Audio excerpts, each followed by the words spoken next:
Another week has gone by, which means another round of updates have gone live on the PTR for patch 10.2 Guardians of the Dream, and with it come a ton of new changes, from damage numbers being tuned to talent points being reshuffled around. We've got a couple of interesting changes to Windwalker, which I think a lot of people are going to be happy about, as well as a pretty interesting adjustment to how Fury Warriors are going to be playing with their rotation going forward. So let's not beat around the bush any longer and just dive into these patch notes. But before we begin, be sure to leave a like on this video and subscribe to the channel so that you'll always know when my next video drops.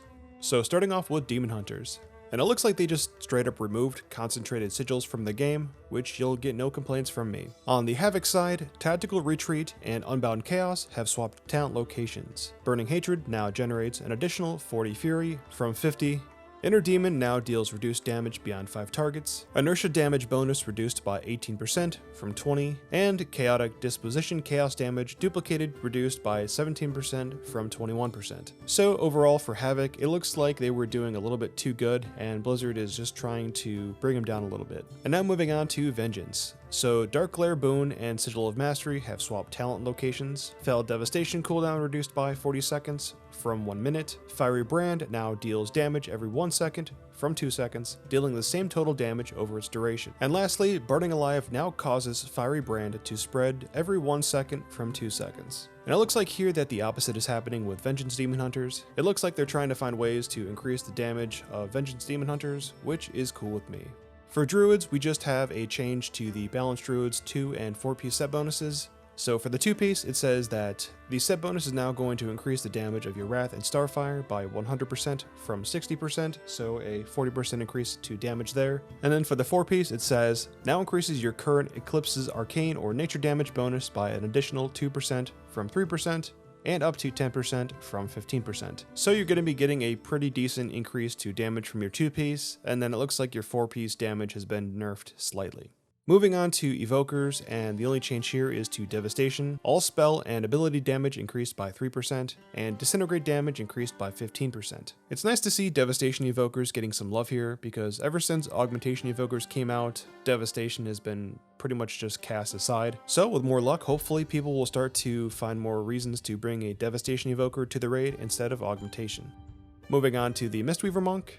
Bounce Back now reduces the damage from 20 and 40%, and it was 10 and 20, and triggers when you receive 15% of your maximum health and damage from 20%, and this does not apply in PvP combat. Clouded Focus now stacks up to 2 times from 3, and no longer increases the healing of Vivify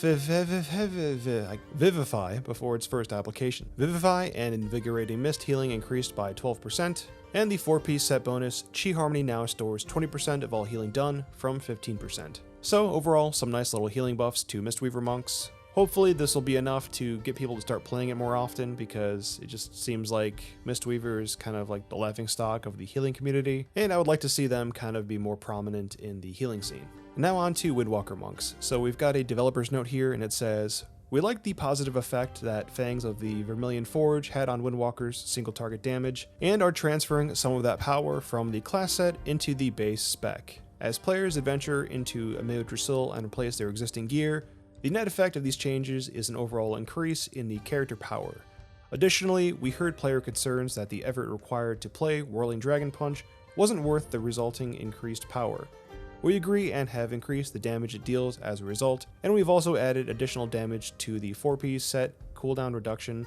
While fun was not entirely meeting our goals for additional power, granted the bonus. So it's really nice to see that, whenever Blizzard comes up with some kind of like set bonus or interaction with items or, gear from a certain class or spec is just like super popular, they, kind of bake it into the, core player experience and make it like a permanent thing. So I think this is going to help with the scaling of Windwalkers going forward, which I feel like was something that they greatly needed. Rising Sun Kick damage has been increased by 10%.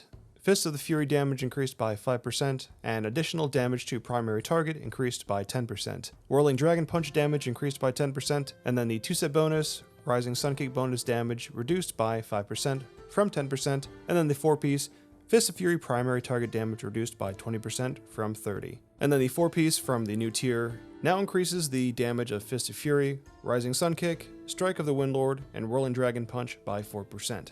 For Priest, the only changes here are going to be the tier set bonuses for Shadow. So the 2 set bonus now triggers an additional Shadow Word Death by 15% effectiveness from 20%. And then the 4-piece now increases the damage of Shadow Crash by 50% per stack from 100%. And then another one for the 4-piece now highlights Shadow Word Pain and Shadow Crash at 12 stacks from 10. So it looks to me like we're getting some nerfs to the Shadow Priest AoE damage, and it just feels like they're just trying to make sure that the God comp is staying nerfed and doesn't make a return this season. And now for Rogue.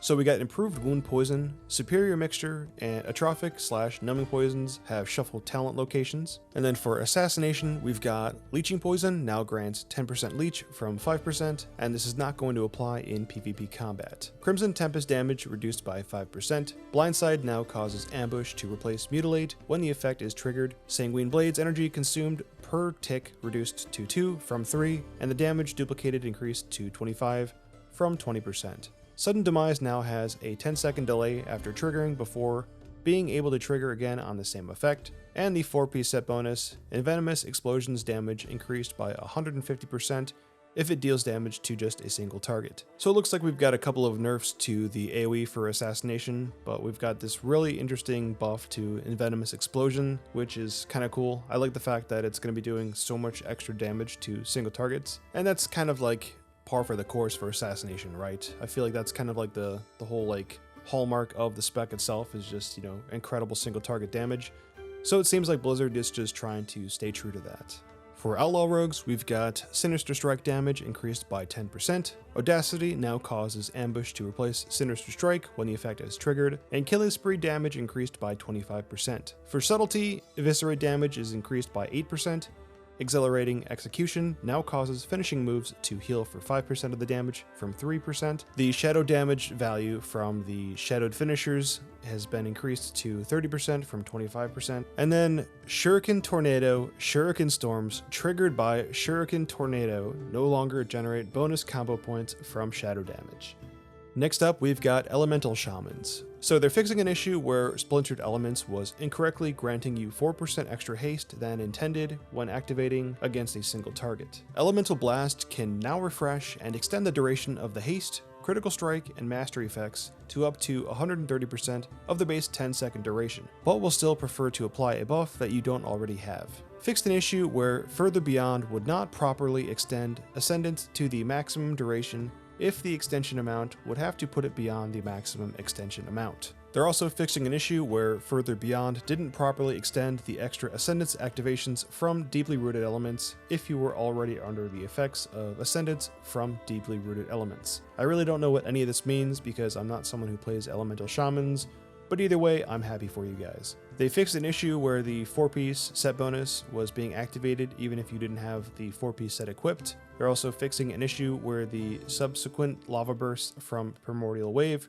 from the 4-piece set bonuses was causing Splintered Elements to be active. And they also fixed another issue where lava bursts benefiting from the Molten Charge from the 4-piece were dealing 80% of the expected damage rather than 100%. So it sounds to me like there was a ton of issues with the new tier set bonuses, and it looks like they've fixed the issues, so that's good. And then for Enhancement Shamans, they said that they've fixed an issue where Splintered Elements was incorrectly granting you 4% extra haste than intended when activated against a single target. And then for Restoration, we've got the 4-piece set bonus, now increases the healing of Riptide by 20% from 15%, so a nice little 5% buff there. For Warlocks, Affliction, they have Soul Eater's Gluttony has been redesigned, Soul Rot's cooldown is reduced by 15 and 30 seconds, and then they fixed an issue where Umberfire Kindling would only increase the damage of Seed of Corruption to the main target. For Demonology, Doombrand is now more consistent when summoning a Doom Fiend. Doombrand now has a chance to summon a Doom Fiend when dispelled, rather than only when detonated. Doombrand now is only applied when consuming a Demonic Core. Immutable Hatred should no longer be lost if your Felguard is out of range. Instead, he should use it as soon as he is within range.